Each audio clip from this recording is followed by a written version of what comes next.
வணக்கம். இன்றைக்கி பாண்டியன் ஸ்டோர் சீரியலில் என்ன நடந்தது அப்படின்னு பார்க்கலாம். நம்ம திரும்ப திரும்ப யோசிச்சு பார்த்தா கூட பாண்டியன் பெரிய ஒரு பெரிய டிக்டேட்டர். அவங்க பொண்டாட்டி அதை விட டிக்டேட்டர்.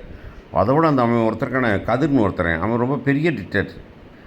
அவர் இந்த பிள்ளைக்கு என்ன வேணாலும் செய்வாராம்னா அந்த பிள்ளை செஞ்சால் அவர் ஒத்துக்க மாட்டாராம்மா. அவ்வளோ பெரிய ஆம்பளை ஈகோ அப்படிங்கிறதான்.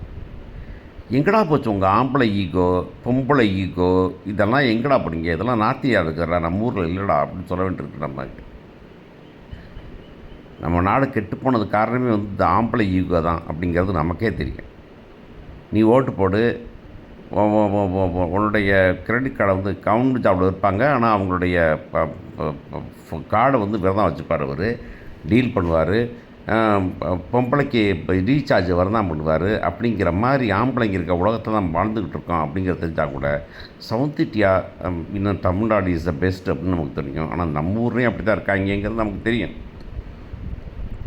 அப்படி என்னாச்சுன்னா இவங்க எல்லாமே என்ன யோசிக்கிறாங்கன்னா பொம்பளைக்கு ஃப்ரீடம் கொடுத்துடக்கூடாது அப்படிங்கிறத, அந்த ஃப்ரீடம் கொடுத்துட்டா அது இவ்வளோ பெரிய விஷயம் தெரியுமான்னு. பொம்பளைக்கு என்னடா ஃப்ரீடம் நீ கொடுக்குற, அந்த பிள்ளை ஃப்ரீடம் வச்சுக்கப்படா அப்படிங்கிற மாதிரி இருக்குது.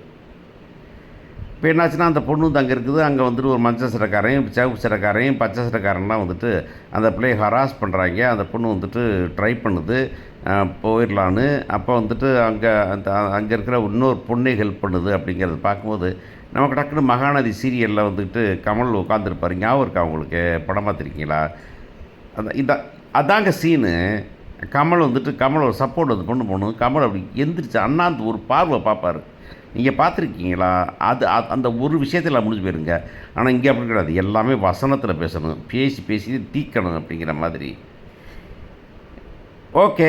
அப்போ கடைசியாக அந்த என்னாச்சுன்னா அந்த பொண்ணு ட்ரை பண்ணுது அப்படிங்கிறது தான். இந்த பக்கம் பார்த்திங்கனாக்கா அவங்க அப்பாவுக்கு கால் வீங்கிருச்சுங்கிறதுக்காக அந்த பொண்ணை சரி பண்ணுறதுக்காக, அது பண்ணுறதுக்காக காலை எடுத்து வச்சு காலை சரி பண்ணி அந்த பொண்ணு பண்ணுது அப்படிங்கிறது நிஜமாக எனக்கு பிடிச்ச சமாச்சாரம். ஏன்னா இதுதான் நம்ம வீட்டில் எல்லாத்தையும் நடக்கும். எதான் சொல்கிறேன், பாண்டியன் ஸ்டோர் சீரியலில் இன்றைக்கி அரசி அவங்க அப்பா காலை தூக்கி வச்சு இதை வெட்டுறேன் அதை வெட்டுறேன்னு சொல்லும்போது அதுதாங்க சுகமே அப்படின்னு தோணுது.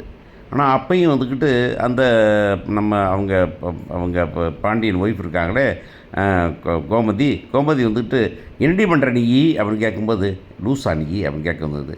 நீ வேறு 3 நாளாக ஒரே ப்ளவுஸை போட்டுருக்குற கருமூத்தை அப்படின்னு சொல்கிற மாதிரி நம்ம கேட்க வேண்டியிருக்குது. நாங்கள் என்ன பண்ணுறதுங்க, ஒரே நாள் 3 நாள் ஷூட்டிங் எடுத்துட்டாங்க அப்படின்னு அந்த அம்மா சொன்னால் பரவாயில்ல. ஆனால் எனக்கு தெரியுதுல்ல, எனக்கு அந்த அம்மா அந்த ஒரு உள்ளார போயிட்டு வெளியே வர மாதிரி தச்சிருக்கேன் அந்த ப்ளவுஸை 4 நாளாக போட்டுவிடுது கருமத்தை அப்படின்னு சொல்லுது. அப்படி சொல்லிங்க. நான் சொல்கிற விஷயம் என்னன்னாக்கா, என்னங்க அது கூட தோணாது அவங்களுக்கு அப்படின்னு தோன்ற மாதிரி இருக்கேன். அப்புறம் கடைசியாக பார்த்தீங்கன்னாக்க இந்த பொண்ணு இப்போ நான் எங்கள் அப்பாவுக்கு பண்ணுறேன் என்ன பண்ணுறது அப்படிங்கும்போது அவங்க அப்பா அந்த பெருமையாக பார்க்குறாரு இல்லையா, அந்த வார்த்தை அந்த மனுஷன் மூர்த்தியாக நடிக்கிற ஸ்டாலின் செமத்தியாக பண்ணியிருக்காரு அப்படின்னு சொல்லணும். சத்தியமாக சொன்னேங்க. இன்றைக்கி அந்த சீரியலில் எனக்கு ரொம்ப பிடிச்ச சமாச்சாரமே அவர் பொண்ணை பவியமாக பார்க்கறது தான். பார்ப்போம்.